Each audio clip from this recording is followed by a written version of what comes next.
Hi ladies and gentlemen, today's May 23rd, 2014.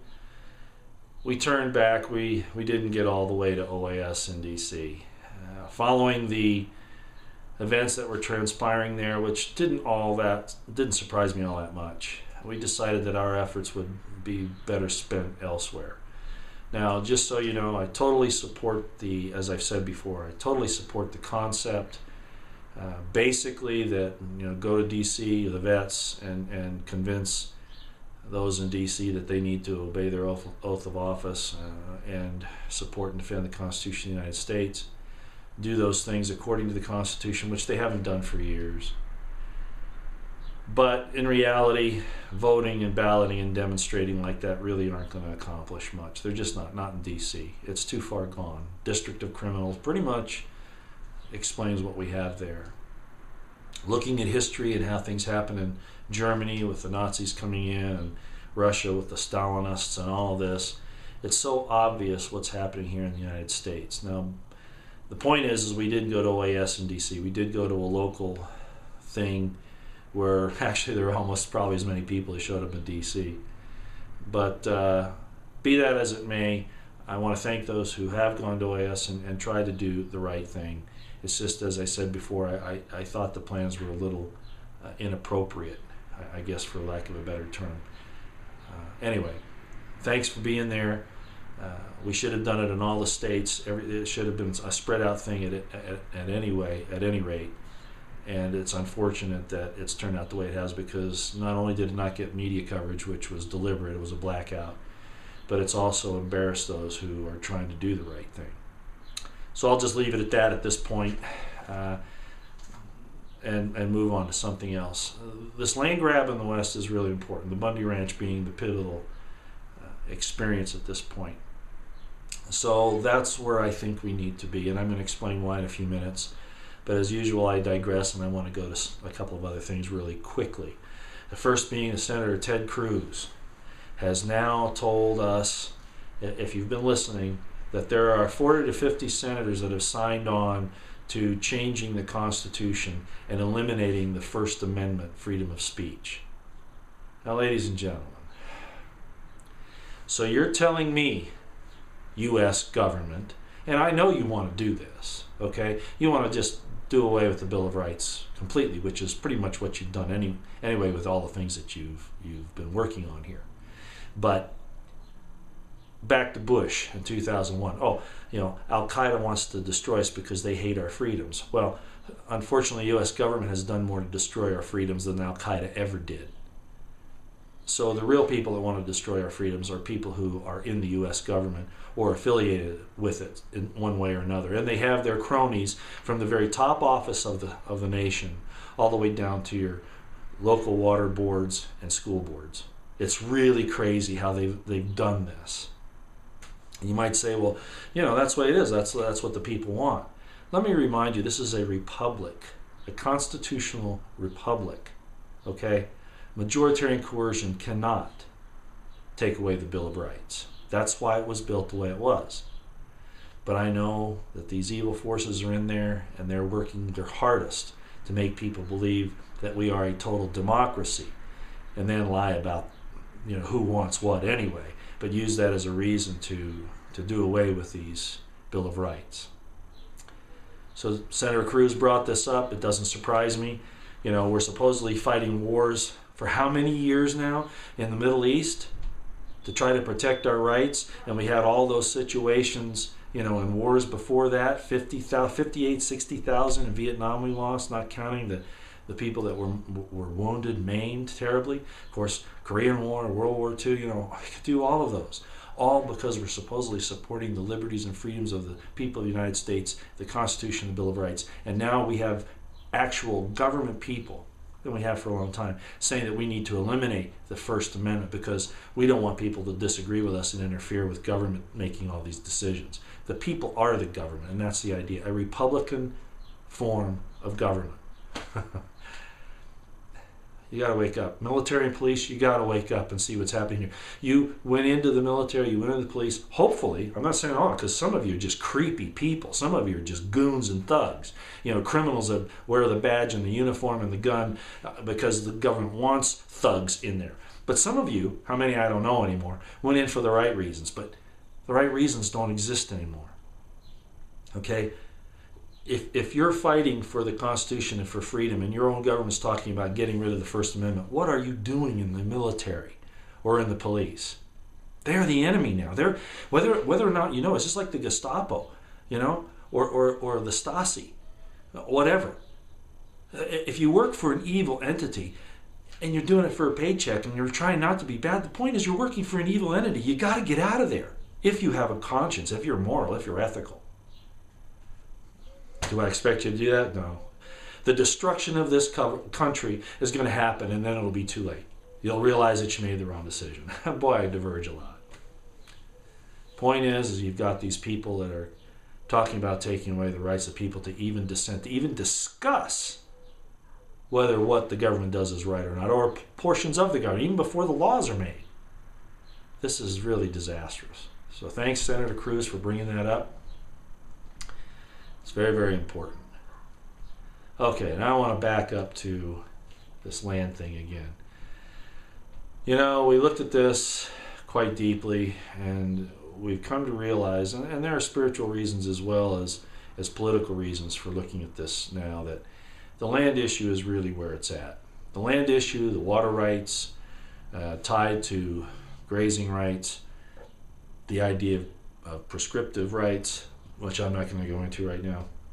The whole idea of public lands, the difference between management and ownership. Of course, the federal government through the BLM is now claiming ownership. These are evil things. This land was never to have a king over it. I'm sorry, and I know a lot of you don't even have the foggiest idea what I'm talking about. This was supposed to be a free land. Well, about 85-86% of the Nevada land, as an example, as you already know from the videos I've made, is under the control of the BLM, and they are now saying that they own that. There are now ranchers that realize how important, well, they have for a long time. There was the Hage deal in Nye County, Nevada, where the judge there actually ruled that the BLM and the Forest Service were involved in a conspiracy to deprive the Hages of their rights.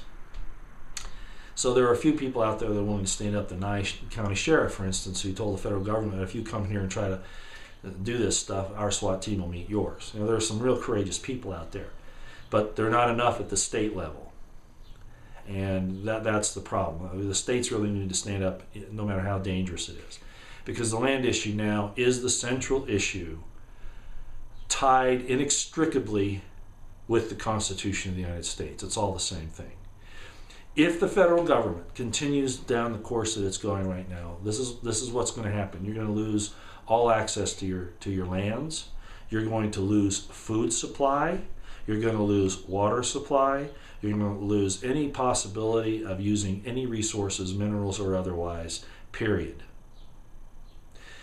Because they are, in fact, out to destroy you. They do not represent the people of the United States. They represent corporate, oligarchic interests and international interests, other nations' interests, China being one of them. The government says it owns the property and that it will disperse with the property for the benefit of the people. But what's that? Oh, they come up with these derivatives, make us sign on to them, all right, these debts, which are not real anyway, sell these debts to other nations, and then tell them, okay, well, if we can't pay it, you can have this chunk of land over here. Do you see what's happening?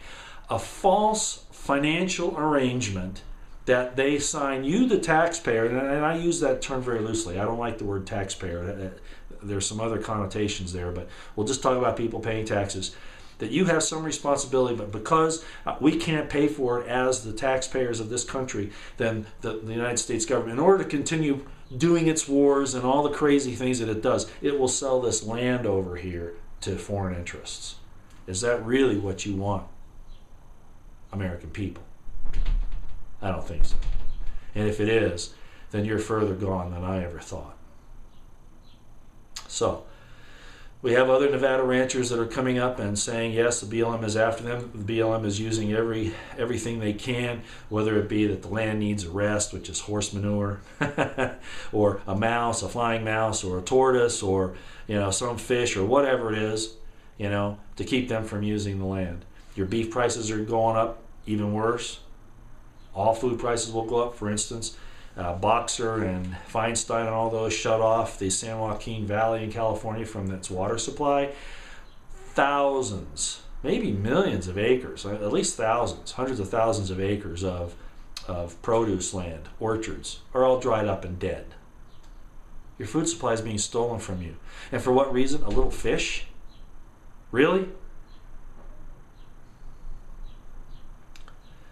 So, bottom line, I think that this whole issue of the land is the central issue to retaining our rights. Because without land, you don't have a country. You don't have a way to survive. The Constitution is inextricably interwoven and connected to the land. The law of the land doesn't mean the law of the United States government.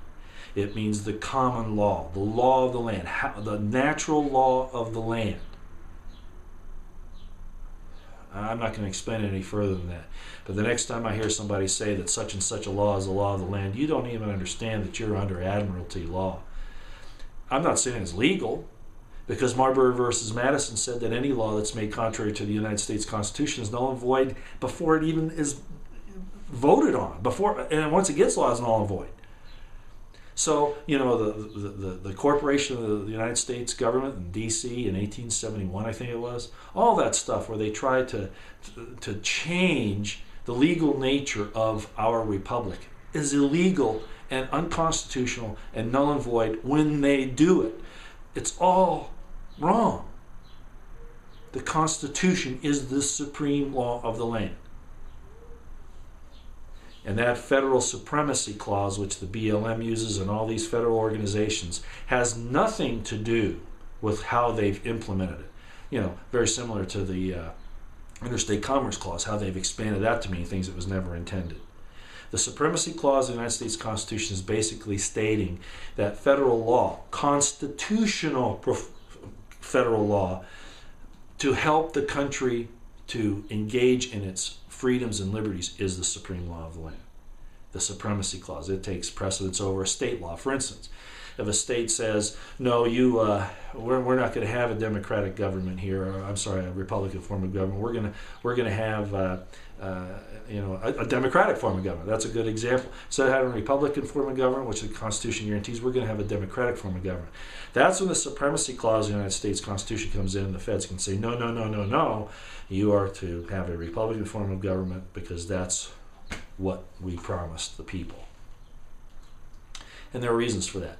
You don't want two wolves and a lamb deciding what's for dinner. That's called majoritarian coercion. That's true democracy. That's demonocracy. That's ruled by demons. Okay? That's why we want a Republican form of government where you have a Bill of Rights that cannot be violated. Even if all the people want to violate your rights, they cannot do it. Okay? Long video here.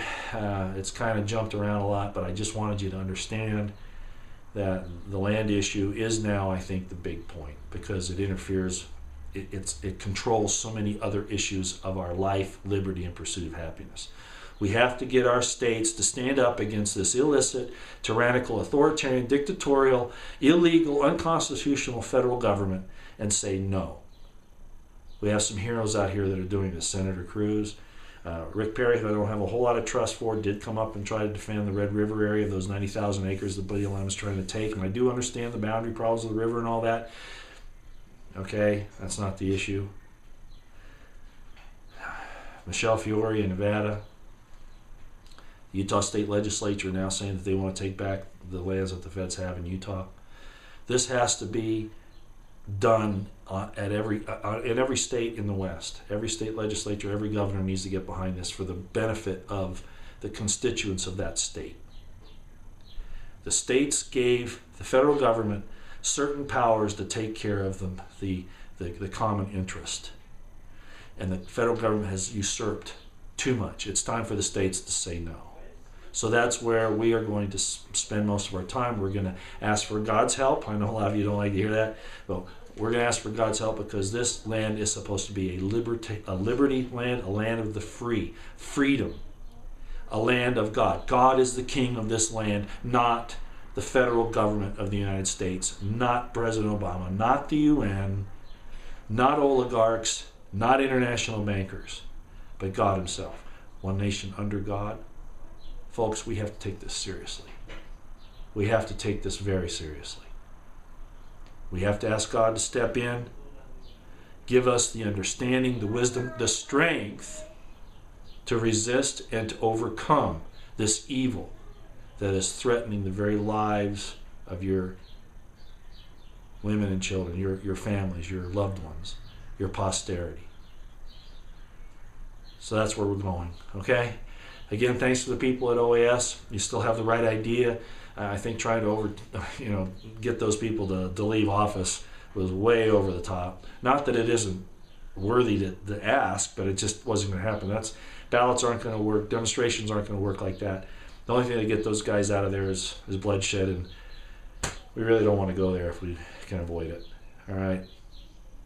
On the state, local level, to keep the feds away from us, the county sheriffs, the state governors, get back the real true state militias that aren't under National Guard, because that makes them nationalized, right? They need to fall just under the states. We need to get back to states here. I realize the difficulties with this and how dangerous it is in a lot of respects, but if we don't curtail what this federal government is doing, there's not going to be anything left for any of you, okay? So we're going back to the land issue. God and the common law is tied to the land, the law of the land. I'll explain more later. Thanks for listening.